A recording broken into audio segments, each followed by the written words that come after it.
ini kita ini selalu, saya di forum-forum sana, bangsa Indonesia lahir tahun berapa? Hampir semua menjadi tahun 45. Yang lahir tahun 45 itu negara Indonesia. Tapi bangsa Indonesia lahirnya sudah sangat lama, dan harus ada hipotesis dari para ilmuwan seberapa lama Indonesia itu. Harus kita cari, saya nggak mau klaim. Mohon maaf, 3 hari yang lalu saya kedatangan tamu namanya Dr. Anwar Ibrahim. Tiba-tiba nongol ke rumah dan saya agak kaget, dan saya agak bingung saya perlakukan sebagai siapa dia. Mantan Perdana Menteri, terpidana, terdakwa atau apa teman, apa saya agak bingung. Tapi pokoknya sudah tabrak aja. Dan akhirnya kita bersepakat, Bung, seluruh kebencian antara Malaysia dan Indonesia yang terjadi itu kayaknya masalah kecil semua itu.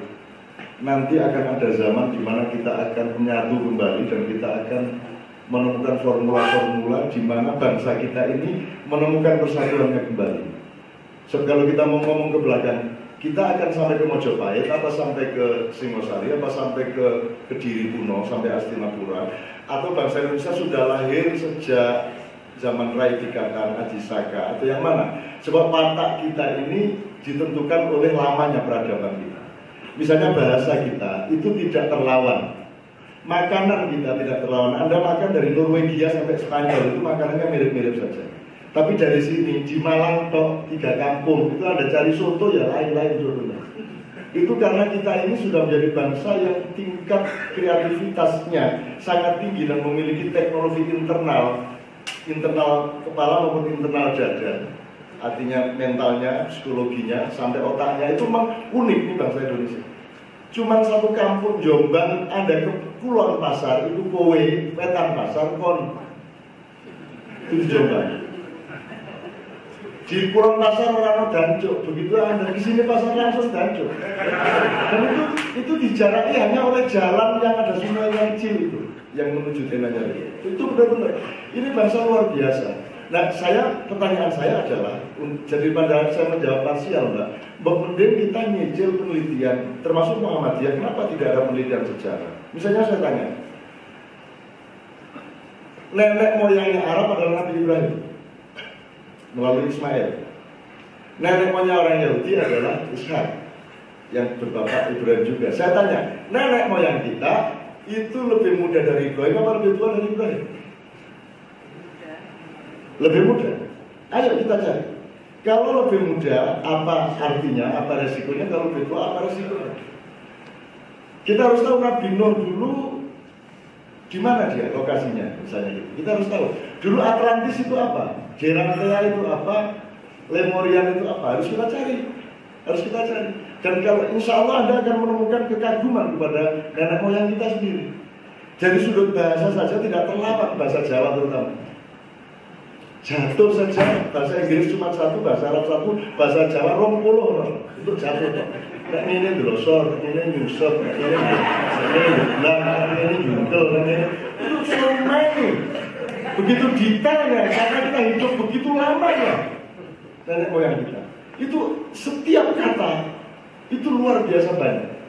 Bau saja, sangit, badut, perengus, pesing, asam, bacem, kecut, dan itu tidak bisa dibalik-balik, itu tidak bisa dirubah-rubah. Kalau kencing itu pesing, nggak bisa ono buah kalau yang udah pesing nggak ono. Oh ini buah anu mangganya ini sudah agak busuk jadi pesing, nggak ada. Kita begitu detailnya, itu mencerminkan peradaban kita begitu luar biasa zaman dulu. Nah kita sekarang berada pada titik paling nadir di mana kita tidak percaya sama diri kita sendiri. Kita tidak percaya, kebudayaan kita sekarang termasuk industri televisi itu potret nomor 1 dari ketidakpercayaan diri kepada bangsa kita sendiri.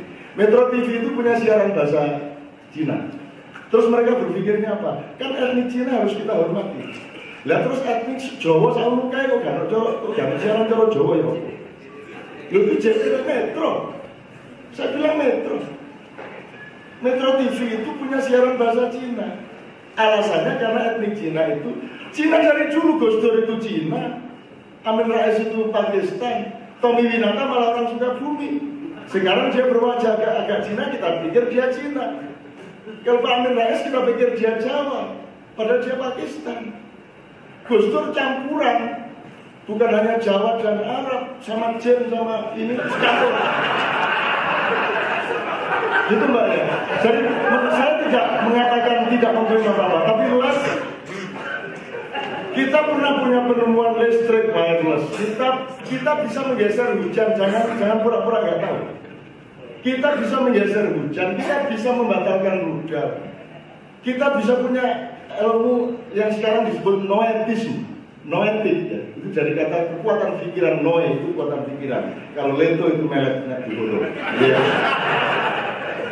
Ini beneran Pak, ini beneran. Jadi kalau saya menduga dan saya menghimpun, saya meneliti Pak, kitab-kitab kuno macam-macam saya teliti, dan saya menemukan loh, ini bangsa kita ini tertua. Bangsa kita ini tertua, kita bisa menemukan kata Java di seluruh dunia. Israel itu turunan kita. Jadi selici-lici orang Yahudi masih lebih licik kakeknya. Sehebat-hebat Israel ini. Coba riset politik luar negeri dan militer. Kapan Israel pernah berbuat buruk, ngomong buruk, atau punya rencana apapun untuk Indonesia? Tidak akan pernah. Wani kedoan telor. Ini saya merangsang aja supaya ada penelitian beneran dan supaya kita tahu WA Garuda. Ini Garuda nggak jelas yang gambar dulu siapa di Pontianak.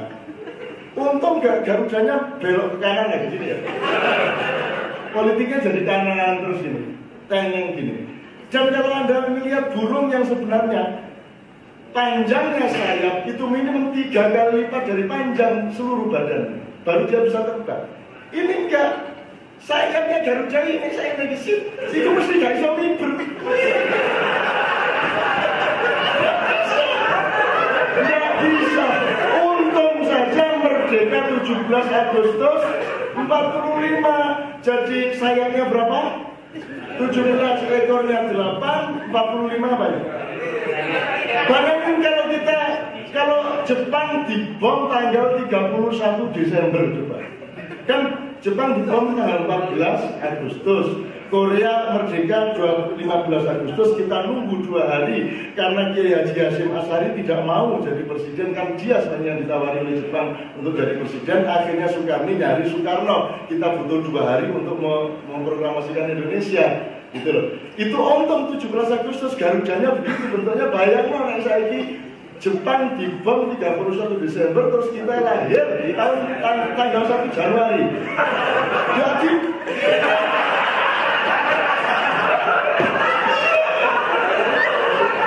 oke, saya nggak berpanjang.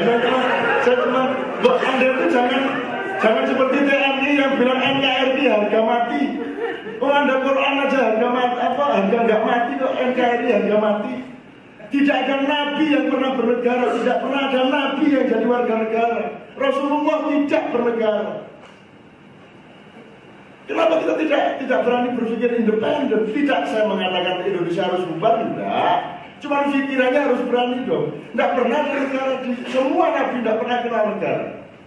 Kan begitu. Dan Piagam Madinah itu pun bukan seperti pasal hukum KUHP. Piagam Madinah itu perjanjian antar warga, 47 pasal diciptakan oleh pergesekan warga secara langsung selama 6 tahun. Dan itu sebenarnya cuma MOU saja. Tapi bukan barang siapa mencuri ayam, enggak pakai. Itu saking rendahnya manusia sehingga ada pasal seperti itu.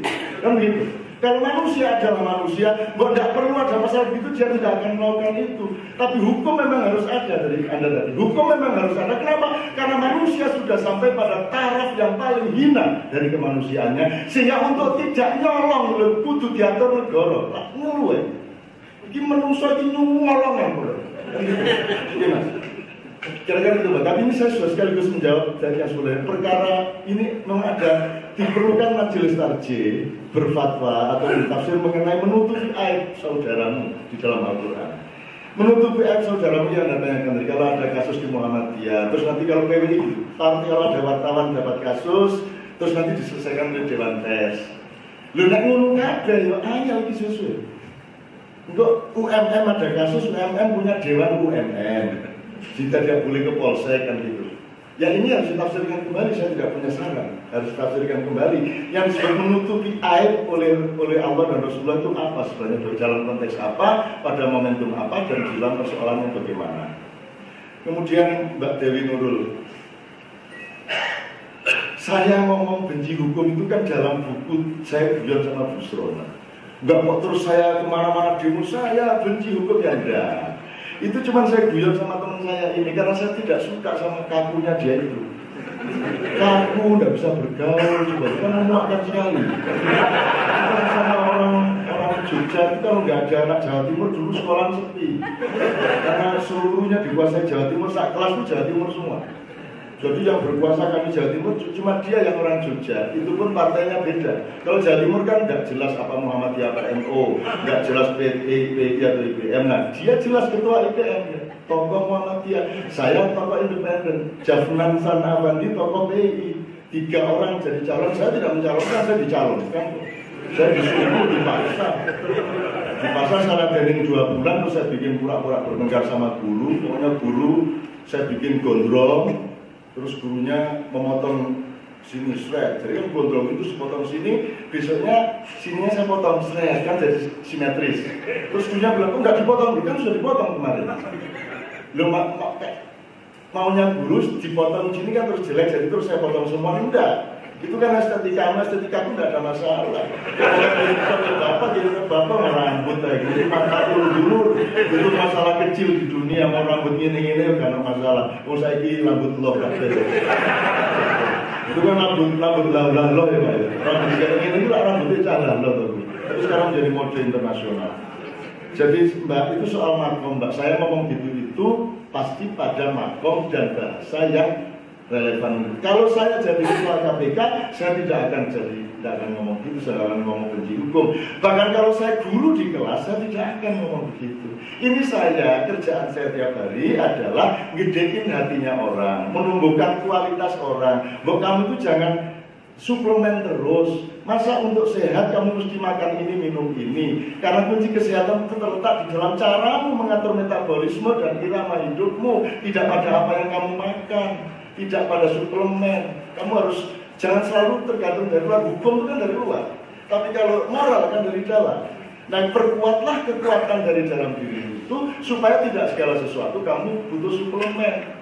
KUHP itu suplemen, tapi kalau akhlak itu milik kita yang orisinal gitu. Jadi mohon maaf kalau kalimat tadi dikutip oleh ini saya benci hukum itu guyon saya kepada dia, karena dia itu memang jalan aja tertib banget gitu, nggak bisa Busra itu memuakkan gitu dari nggak bisa guyon itu, nggak bisa. Dia jalan tuh pakai sama bajunya selalu dimasukin, jelas olahraga ya mas, lapangan jasa itu nggak usah dimasukin ke celananya. Mbak sih orang udah kurang ajar sih orang kayak gitu. Saya bilang kamu pikir malaikat suka, enggak, malaikat nggak punya kerjaan kalau orang kayak kamu. Diperlukan orang yang agak ngawur-ngawur dan malaikat agak sibuk, saya bilang. Terus ini semua di mana malaikat di apa aku nih bikin malaikat dari buslokan itu. Oh Mas Sobri, oke, saya cuma mengingatkan Mas Sobri. Soal semua itu ada ijmatinya dalam Quran. Tidak ada kasus di muka bumi yang Allah tidak menyediakan solusinya di Al-Quran. Kalau ini kan silakan ditafsiri, dipelajari innahum yang soal diperdayai. Sesungguhnya kata Allah mereka memperdayai. Dan hendaknya kalian tahu bahwa aku maha memperdayai. Sekarang aku kasih mereka waktu sejenak, tapi kemudian tunggulah saatnya aku akan memperdayai mereka semua. Innahum yakiduna kaida wa aqidu kaida famahilil kafirina amhilhum ruwaida. Kita sedang dalam proses famahilil kafirina sekarang. Nah kita tidak akan bisa merubah Indonesia mas, terlalu besar masalah ini. Sehingga Anda butuh bantuan Allah, butuh bantuan malaikat, butuh bantuan makhluk-makhluk lain, butuh bantuan partikel-partikel udara, ekologi, semua harus kita qualify menuju kebangkitan kembali. Jangan GR bahwa kita akan bisa merubah Indonesia. Kita cuma setor sama Allah tiap hari perbuatan baik. Kita setor maka Allah akan innallaha balighu amri qad ja'alallahu likulli syai'in qadra. Kalau kita disuruh merubah, tidak bisa. Makanya Allah mengatakan, ini ayat ke-Muhammadian, Pak sama Gus Junior, Pak, bukan ke-Muhammadian, itu kan picture. Pak Margono, Inna Allah la yughayyiru ma biqaumin hatta yughayyiru ma bi anfusihim. Selama ini belum ada tafsir mengenai ini. Tafsirnya adalah Allah tidak akan merubah seseorang sebelum dia merubah dirinya sendiri. Mbak diterusin, loh kalau orangnya sudah merubah dirinya sendiri, untuk apa kamu ikut merubah? Kan begitu. Kalau diterusin kan gitu, Mas. Tapi orang tidak pernah mencari analog dari ayat. Loh kalau orangnya sudah merubah, terus untuk apa Tuhan merubah lagi? Maka sekarang fokusnya bukan kau merubah, fokusnya adalah Allah merubah. Cuman caranya kamu dulu pura-pura berbuat untuk sebentar sama dia, iya, betul nggak? Kan logikanya sekali lagi, kalau orang sudah merubah berarti beres dong. Terus untuk apa pula Allah merubah? Ternyata tidak terjadi. Maka yang fokus itu bukan kamu merubah, yang fokus adalah Allah merubah. Cuman kamu mesti kelihatan ikut-ikut kerja bakti gitu. Maka saya kerja bakti tiap hari kemana-mana. Dan saya tidak membayangkan saya bisa merubah Indonesia. Cuma saya ngomong semau-mau saya demi doa saya dan cita-cita saya kepada Allah. Perkasa di Museum Muhammadiyah Jawa Timur nggak ada masalah. Itu loh. Saya tidak pernah tidak bisa dimusuhi. Yang saya tidak pernah, yang saya tidak mau adalah kalau saya disuruh memusuhi. Semua yang memusuhi aku cintai. Makin kau memusuhi aku, makin tinggi cintaku kepadamu. Ulang gue, penyakit. Mustafa Yasin. Pak, jangan nyuruh saya nafsir, tidak ada orangnya itu. Kenapa engkau menanam pohon tidak mengajak buruh? Kenapa engkau menanam pohon tidak mengajak musim? Gitu loh.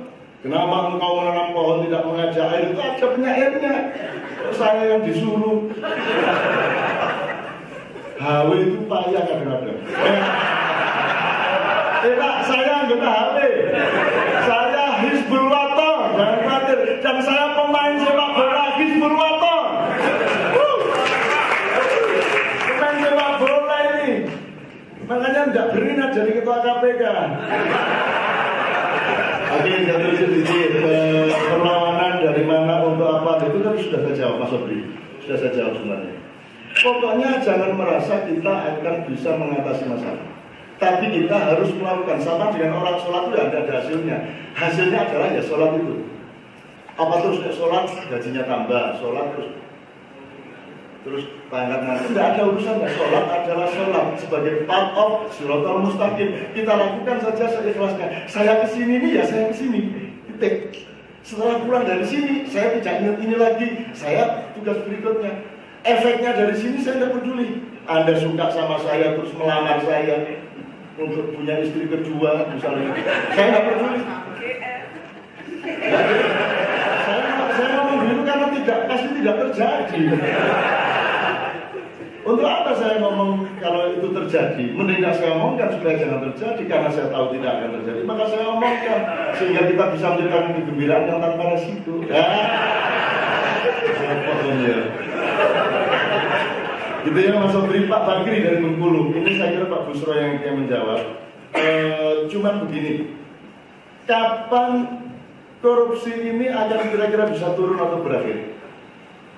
Pak, saya ini bergaul dan dimintai tolong oleh semua segmen, termasuk masyarakat pelacuran di Pasar Kembang, Mbak, di Jogja. Itu saya pengajian di sana. Dan Joli itu kamu kok tahu?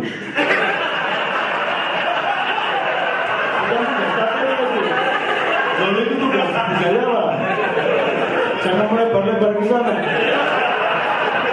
Tugas bukan uang APBN sama APBD. Joli ke saya. Oke.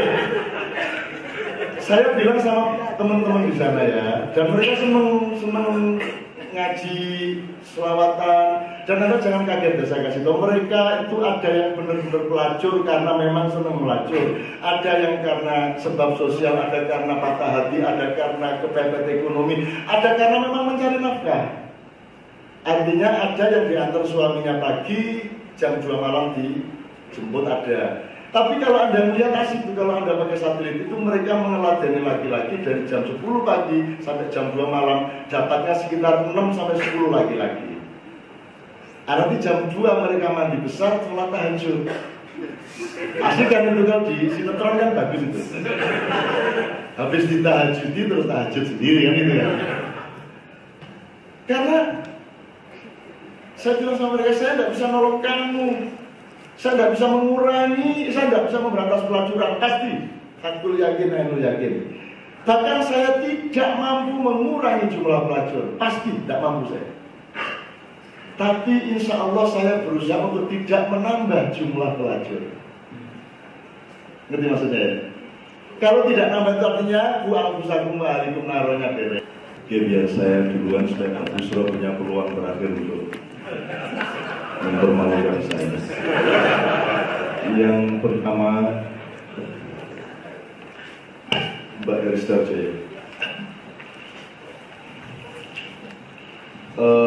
Sosiologi yang terbangun di Indonesia, sosiologi struktural, budaya, watak dan seterusnya memang mirip seperti ini ya. Kalau saya pakai bahasa lain, pokoknya nek kuoso ngerampok, nek gak kuoso ngemis. Dan perilakunya cuma dua itu bangsa itu. Jadi penduduknya cuma dua, tiga penduduknya. Satu perampok. Begitu dia berkuasa, idenya selalu ide ngerampok dengan segala variabelnya, ngerampok, merabas, jegal, terus pokoknya tapi dengan segala itunya. Jadi ngerampok. Begitu dia tidak berkuasa, dia idenya langsung ide mengemis dengan segala keindahannya. Ada ngemis langsung, ada ngemis yang pakai ayat-ayat atau yang segala macam. Penduduk ketiga, insya Allah kita ya. Amin. Kecuali yang tidak ya.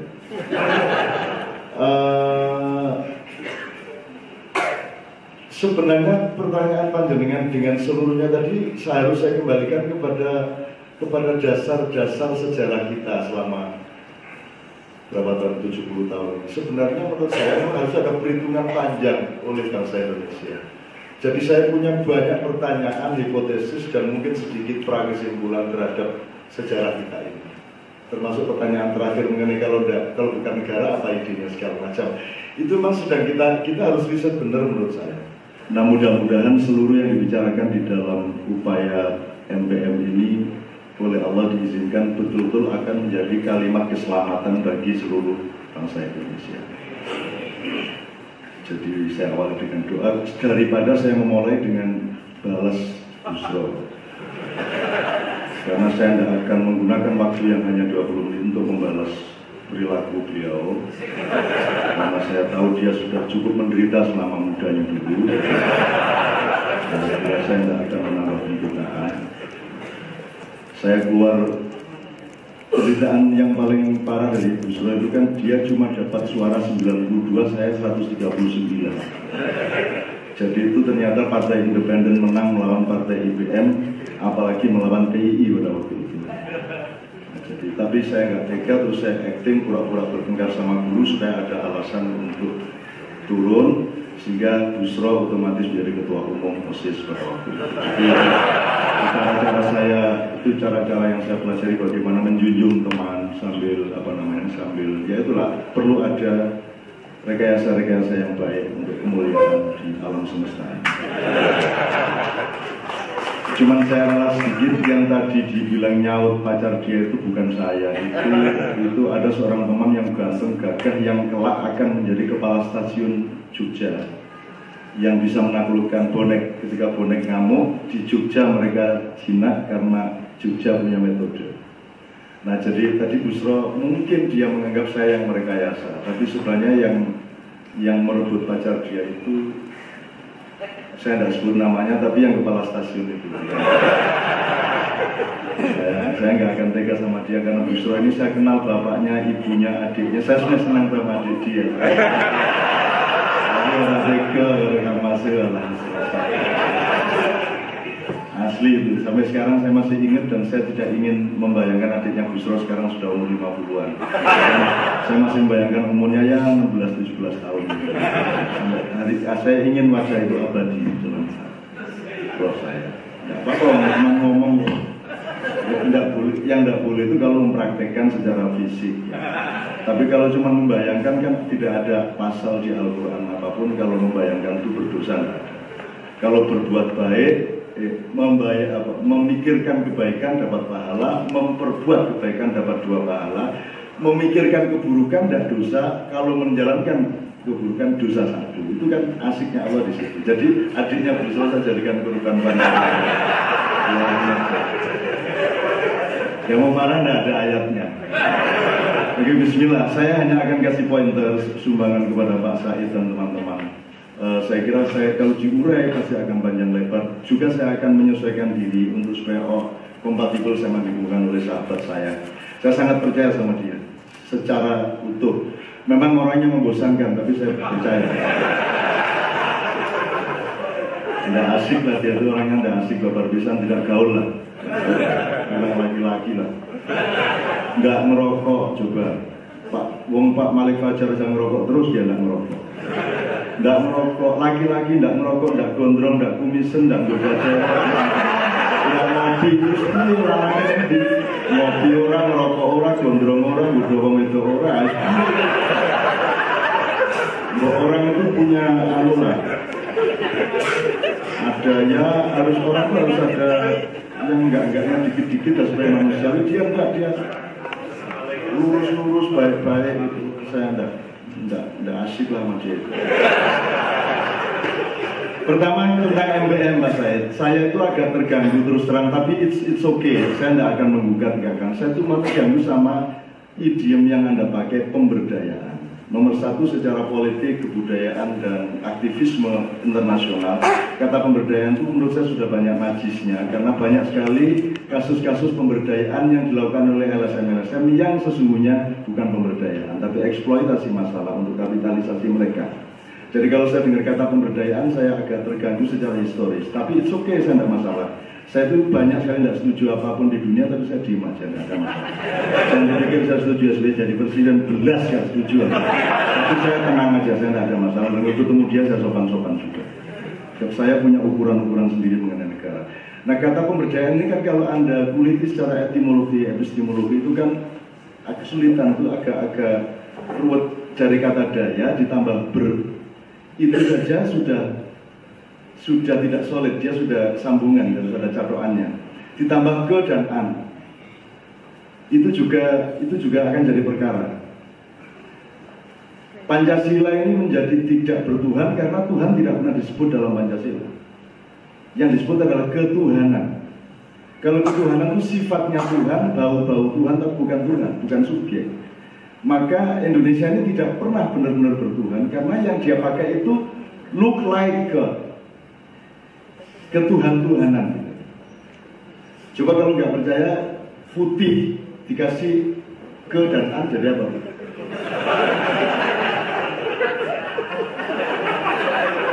Jadi ke dan an ini saya agak juga gitu. Saya agak bingung sama bahasa Indonesia ini. Kalau setan itu setan beneran, tapi kalau kesetanan pasti bukan setan. Jadi kalau ada pemain sepak bola, kesetanan dia mainnya. Nah ini ada yang aneh dua, yang satu, kok kalau hebat mainnya kok diidiomatikan ke setan, terus disebut ke setan, kok gak ke malaikatan apa ke apaan gitu loh. Gitu. Jadi ke dan an ini saya curiga ini agak kurang. Jadi makanya pemberdayaan juga. Kalau saya memilih, kalau memang harus pakai pe atau ke, kata kuat saja. Saya membayangkan pada suatu hari Lembaga Bahasa Nasional memperbedakan antara penguatan dengan pengkuatan. It's different. Kalau pemberdayaan itu enggak berdaya, dibuat berdaya. Dan saya tidak rela rakyat Indonesia dibilang tidak berdaya. Saya tidak pernah melihat ada rakyat di muka bumi yang sekuat bangsa Indonesia, yang pemerintahnya hancur lebur seperti tapi rakyatnya oke-oke saja. Yang pemerintahnya kerjanya cuma morotin,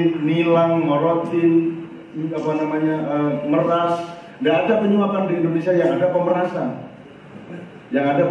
Orang terpaksa nyuap karena sistemnya adalah sistem pemerasan, maka dia terpaksa nyuap. Maka hulu hilirnya itu bukan penyuapan, itu pemerasan. Jadi rakyat Indonesia sangat kuat justru. Dia lemah sebagai warga negara, tapi sebagai rakyat mereka sangat kuat. Jadi tidak benar kalau kita akan memberdayakan rakyat. Ini saya, kalau tidak seperti saya tidak ada masalah. Wong Tuhan aja saya tanya, Tuhan juga gitu kok. Saya kan mengeluh, ya Allah, saya ini mencoba berbuat baik sampai 60 tahun, ini tidak ada yang mau kerja sama saya kesepian sendiri. Kalimat saya, kata-kata saya tidak ada yang percaya, tidak ada yang dengerin gitu. Saya bilang sama Allah, bisa Allah bilang, ojo menek kuele, aku ya orang dulu jangankan kamu, orang itu lebih banyak baca Quran daripada Quran. Dia bilang gitu. Kitab saya itu tidak banyak dibaca. Dulu Muhammadiyah memang tidak begitu pintar baca Quran, kalah sama NU dan diejek oleh orang alam Muhammadiyah. Pertama Muhammadiyah ngejek NU, orang NU pintar baca Quran tapi nggak ngerti artinya. Terus mau NU balas Allah Muhammadiyah sudah tidak ngerti artinya, tidak bisa baca lagi. Ejek-ejekan terus, dan memang akhirnya Quran tidak menjadi topik apapun dan tidak menjadi kitab utama dari Universitas Muhammadiyah pun, tidak menjadi kitab utama dari lembaga apapun gitu ya. Jadi kalau saya sekarang merasa menderita, lucu juga, enggak, saya tidak penting kok. Saya memang tidak harus didengarkan oleh siapa-siapa, saya tidak harus menjadi apa-apa, saya tidak pantas menjadi ketua KPK, terlalu kecil bagi saya.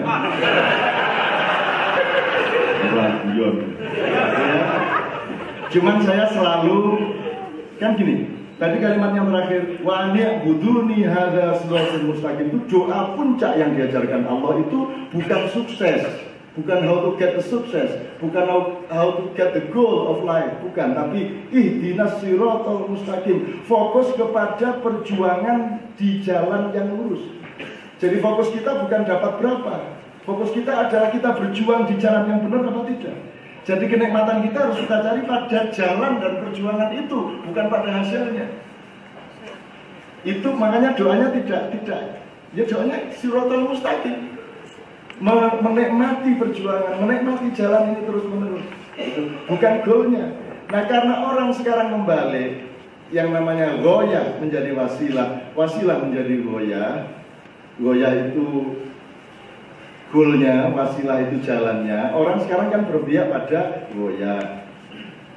Jadi akhirnya orang kalau saya tanya, kamu kerja 30 hari dapat gaji 1 juta, mau nggak saya peringan kamu kerjanya 20 hari gaji tetap 1 juta? Oh ya mau. Terus bulan berikutnya gini, kamu kerjanya 10 hari aja tapi dapat gaji tetap 1 juta, mau? Oh ya mau. Gini aja, minggu berikutnya saya katakan, kamu kerjanya sebulan sehari saja tapi dapat gaji tetap 1 juta, mau? Mau. Gini aja, kamu nggak usah kerja, turu keluar karo bojomu di omah, tak kayak 1 juta saulan, bertaga. Mau gitu kan? Karena orang inginnya hasil. Dan orang selalu berpedoman kepada hasil. Maka orang tidak bisa melihat perjuangan. Orang, media, ilmuwan tidak bisa melihat perjuangan orang, selalu melihat hasilnya. Dan parameter mengenai hasil pun sudah nggak ada kualitasnya lagi. Kita bisa memuja orang yang sekedar begini-begini, yang lagunya diambil dari India, cahaya. Ini dari bintangnya apa ini? Sementara tokoh-tokoh seperti Pak Rumani, pernahkah Pak Rumani menjadi profil utama di media nasional? Kan nggak pernah. Rumani, tokoh-tokoh besar Muhammadiyah yang macam-macam dulu itu tidak pernah menjadi tokoh utama. Yang jadi tokoh utama ya Indonesia Jaya. Ini ada dari tokoh ya ini. Gitu loh. Ini kalau saya teruskan lama-lama jadi ngerasain ini. Jadi saya usul penguatan. Kalau penguatan itu tidak kuat menjadi kuat. Kalau penguatan sudah kuat kok Pak bangsa Indonesia, cuma lebih diperkuat lagi. Tapi ini harus atas izin lembaga bahasa nasional. Kalau mau aman pakai bahasa kan sudah ada majelis tanwir, ada majelis tarjih, kan min dari kata tertentu. Kalau penguatan atau di sini disebut pemberdayaan, menurut saya ya takziz atau takwiyah atau ihya. Ihya itu vitalisasi. Kalau takziz dari kuat dibikin perkasa. Kalau takwiyah dari kuat dibikin lebih kuat, kira-kira gitu.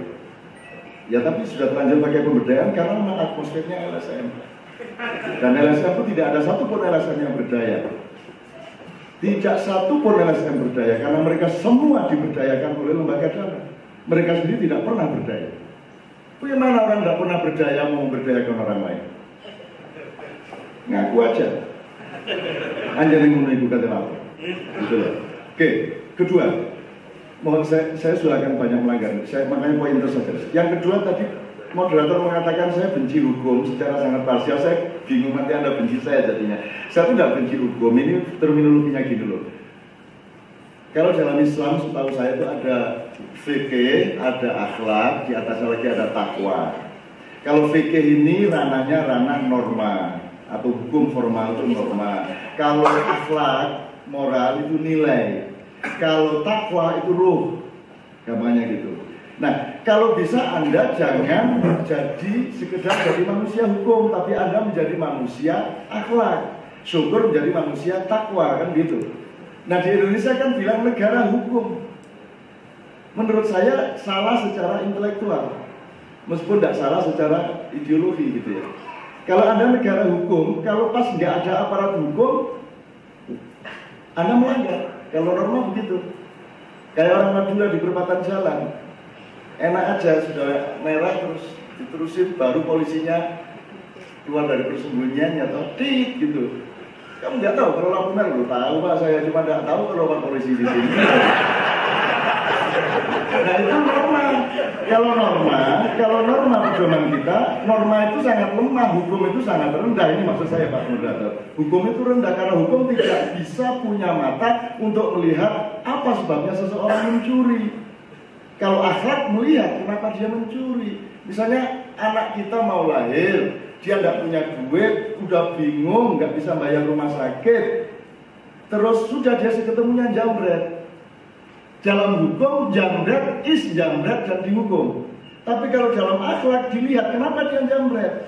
Begitu dia mengerti latar belakangnya, ada kearifan, ada kebijaksanaan. Jadi kalau kita hanya manusia hukum, itu saya belum benci, saya tuh nggak mukul istri saya, tidak karena hukum, tapi karena nurani dan akhlak saya. Saya tuh mengabdi sama Allah tidak karena Allah suruh, tapi karena saya memang cinta dan berterima kasih sama Dia. Meskipun Allah tidak suruh saya sholat, saya akan sholat. Cuman bedanya sholatnya ngarang sendiri, tapi sekarang yang disuruh Allah begitu sholatnya, kan gitu. Jadi kalau kita manusia hukum itu manusia paling rendah, maksudnya gitu. Apalagi kalau baca pasal hukum itu tersinggung saya. Barang siapa lu curiga? Saya anggur baca hukum itu tersinggung. Ngarani terus akurannya Allah. Jadi itu yang saya maksud Pak. Jadi itu guyonnya saya dan dia ada apalah guyonnya saya dari itu. Oke, kemudian poin terus berikutnya. Intinya kalau topik kita malam hari ini menurut saya ini loh. Emangnya kalau uang duit tidak dikorupsi oleh para pejabat, lantas akan ke rakyat gitu? Emang kalau uangnya dikorupsi terus rakyat beruntung gitu? Lah enggak deh. Tetap juga rakyat nggak dapat apa-apa toh.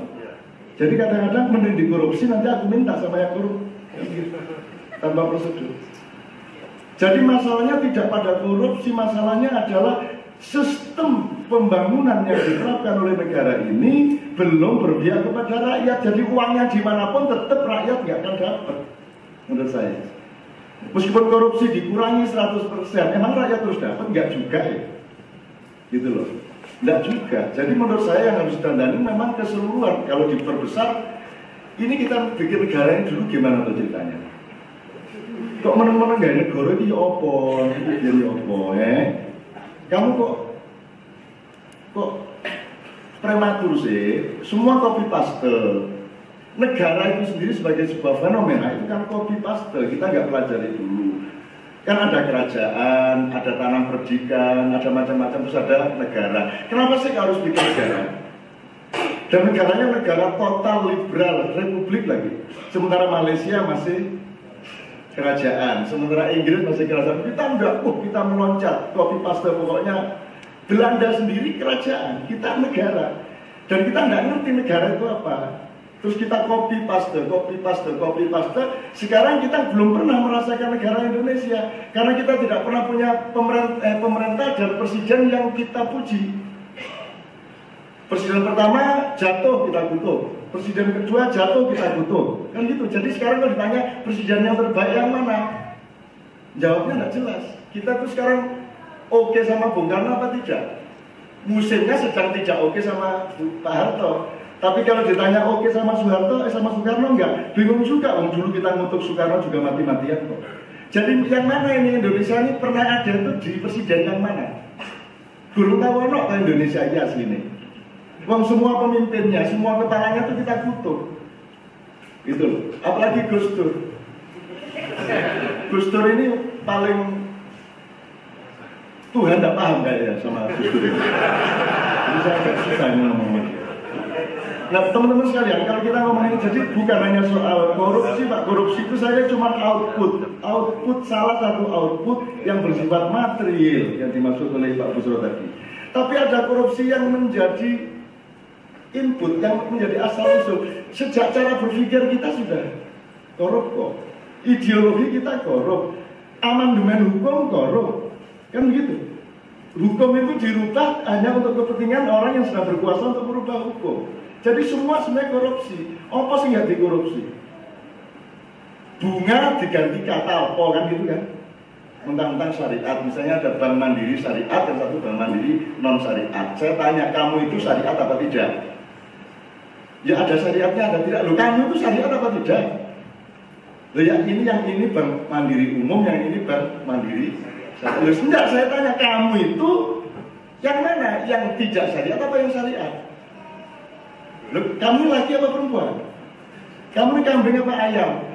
Ternyata ini bukan soal ideologi dan prinsip nilai syariat. Ini kapitalisasi. Karena ada segmen yang cocok didekati dengan kata takaful, maka pakai bank syariat. Ini soal kapitalisme, bukan soal prinsip. Nah hanya prinsip, bank mandiri menjadi bank syariat, tidak lagi menjadi bank sekuler. Kan begitu mestinya. Nek prasaku tapi ya enggak. Terus bagaimana? Jadi aku bingung sama dengan polisi itu bingung saya. Polisi lanang tawet sipil apa militer? Kalau militer kok tidak di TNI, kalau sipil nggak di Depdagri, nggak jelas. Jadi Indonesia ini memang sebagai negara belum jelas wajahnya dan makin tidak jelas.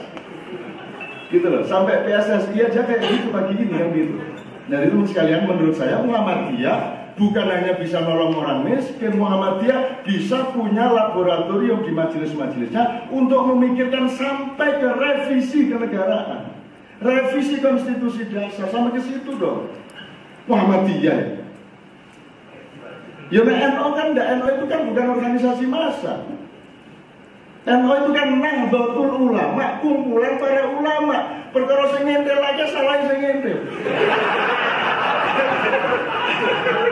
Tolong ya, ini Anda ketahui ya, Nahdlatul Ulama itu bukan organisasi massa, Muhammadiyah organisasi massa. NO itu Nahdlatul Ulama, walaisa Nahdlatul Ummah. Cuman sejak Gus Dur mau jadi ketua NO dirubah sama Gus Dur. Terus dibikin ada majelis Tanfidiyah. Sebenarnya tidak Tanfidiyah, dia masih juga mau tuku rokok menurut karena ulama-ulama. Aslinya ya Suriah dong, cuma majelis ulama kok. Cuman karena Gus Dur pinter dia rubah seolah-olah yang lebih penting Tanfidiyah. Coba Anda pelajari tahun berapa Tanfidiyah lahir? Sejak Gus Dur Tanfidiyah jadi penting. Tapi setelah Gus Dur selesai tidak punya hak lagi jadi ketua NO, dia bikin Suriah yang lebih penting supaya dia jadi ketua Suriah. Gus Dur ya. Gitu loh.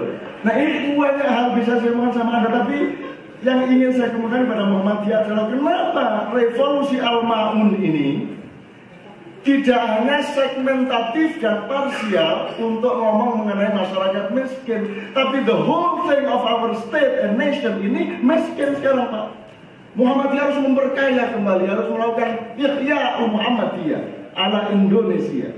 Kalau perlu ganti nama Indonesia, bikin siap nama.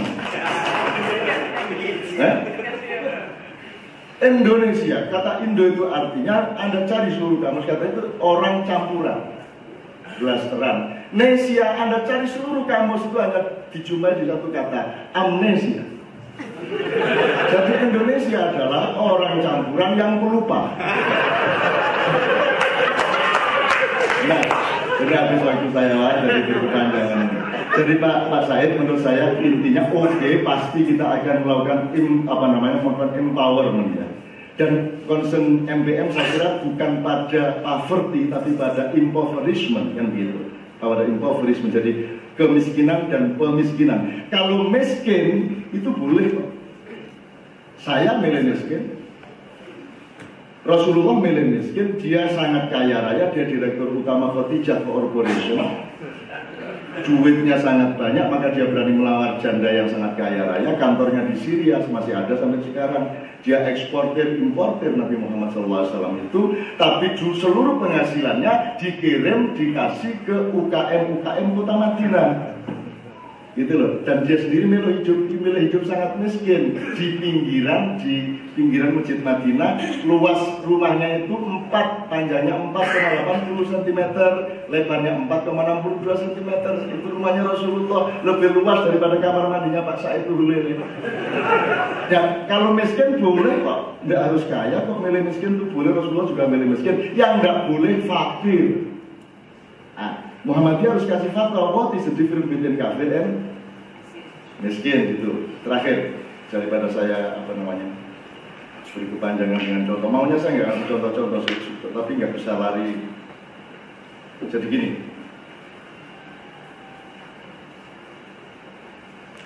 Pak Busra ini bukan untuk negara. Pak Busra ini saya selalu menyebut Amirul Mukminin, Amirul Mukminin. Dalam konteks ini, Amir itu artinya orang yang memegang kedaulatan untuk memerintahkan dan menjalankan sesuatu. Kalau Rais itu pimpinan juga, tapi ijimatinya dari kepala. Roksun itu kepala. Kalau imam itu ijimatinya adalah kepengasuhan, dari kata umun, ibu. Jadi umat itu ibu. Jadi imam itu orang yang memiliki hati ibu, yang berat hatinya kepada anak-anaknya, itu imam umat, gaduannya. Nah, Pak Busra ini bukan imam, Pak Busra ini bukan Rais, dia ini Amir. Karena dia sekarang yang pegang, siapa dihukum, siapa tidak dihukum ada di tangan dia. Jadi dia saya sebut Amirul Mukminin. Loh, kok Amirul Mukminin loh? Emang enggak? Mukmin itu artinya itu subjek dari kata aman, amanah, yu'minu, imanan, wa mu'minun. Mukmin itu orang yang menyelenggarakan urusan supaya hasilnya aman, dan itu ditempuh dengan otoritas, kan gitu. Jadi punya hak Pak Busro. Nah, mukmin adalah orang yang menyelenggarakan segala sesuatu yang di dalam wilayah urusannya yang hasilnya harus aman. Metodenya yang pertama landasannya adalah iman, dari kata yang sama. Perilakunya harus amanah, dari kata yang sama. Doanya amin. Jelas ya? Jadi mukmin, kalau jamak mukminin, landasannya iman, perilakunya amanah, doanya amin. Yang itu. Nah, Pak Busro tidak sama dengan saya. Kalau dia ayatnya faltakum mintun umatun yad'una ilal khair, saya wa ya'muruna bil ma'ruf, dia. Why? Kalau yad'una ilal khair itu sifatnya nilai dan anjuran. Dakwah itu budaya yang sifatnya kemanusiaan, dia tidak punya otoritas. Saya tidak punya otoritas. Maka pekerjaan saya dakwah khair. Kalau pekerjaannya Pak Busro amar ma'ruf. Amar itu perintah, memerintahkan kebaikan. Ini harus disidik, ini harus dihukum, ini harus diadili. Nah, itu tugasnya Pak Busro. Jadi menurut saya tepat sekali malam hari ini kita mengundang beliau, dan harus kita tuntut supaya berbuat maksimal. Nomor satu, kok mau jadi ketua KPK cuma setahun? Padahal kasusnya setahu saya lebih dari 26.000 yang masuk. Dan 26.000 itu kira-kira kita butuh 300 tahun pun tidak selesai-selesai. Nah, kok setahun sampai kok gelem. Besok harus kita perjuangkan agar siapapun nanti Pak Busro harus jadi ketua lagi. Boyo apa jangan? Gitu ya. Kalau enggak saya buka rahasianya waktu SMA. Dua, Pak Busro, saya cuma tanya. Saya waktu beliau mau jadi ketua KPK, saya menghindar untuk ketemu beliau karena beliau selalu nyari saya untuk soal itu. Saya bilang, aku enggak tega sama Busro. Kalau saya, jangan dulu jadi ketua KPK saya. Sebab ini KPK harus menegaskan dirinya. KPK ini mensupport kejaksaan dan kepolisian untuk mengganti atau berbagi tugas. Yang mana? Setahu saya pemain sepak bola kalau diganti, pemainnya yang diganti keluar, yang ganti masuk. Ini kok enggak? Kalau negara ya kejaksaan sama kepolisian, nggak ada KPK kalau memang negara benar. Kan begitu? Karena negaranya tidak benar dibutuhkan ad hoc sampai 65 banyaknya ad hoc di negara kita ini, termasuk KPK. Dan sekarang pertanyaan untuk KPK, kamu ini pengganti kejaksaan dan kepolisian atau partner? Kalau partner kenapa enggak diperjuangkan untuk berbagi tugas? Oke, soal korupsi all di tangan KPK, begitu. Termasuk korupsi kepolisian, korupsi kejaksaan, semua di tangan KPK. Sekarang enggak, semua mengerjakan semua. Jadi dia akan datang Pak Busro, kita akan dukung Anda menjadi ketua KPK lagi. Kalau perlu lebih tinggi dari itu, tetapi kita tata penugasan secara lebih baik. Kalau tidak overlap seperti sekarang, saya tahu bagaimana nasibnya teman-teman KPK. Tiap hari, bukan Anda berteman sama polisi, dia saya undang ke Surabaya, ke jamaah saya. Sejak sore intel sudah di situ ngawasi dia. Lesu aku, asu bajingan gue bisa dua. Ini yang saya undang, ini orang yang dilantik oleh negara, yang kamu jadi pegawainya. Kenapa kamu ngawasi dia? Itu temanmu, Busro itu, temanmu untuk memberantas korupsi. Kenapa kau di sini? Kamu pulang atau di sini jadi jamaah saya? Busro kan jadi pengajian bersama. Begitu Pak, saya mohon maaf, waktu saya langgar, tapi ada beberapa hal yang lain, tapi nanti kalau memang diperlukan di dalam lain jawab saya kembalikan. Assalamualaikum warahmatullahi wabarakatuh.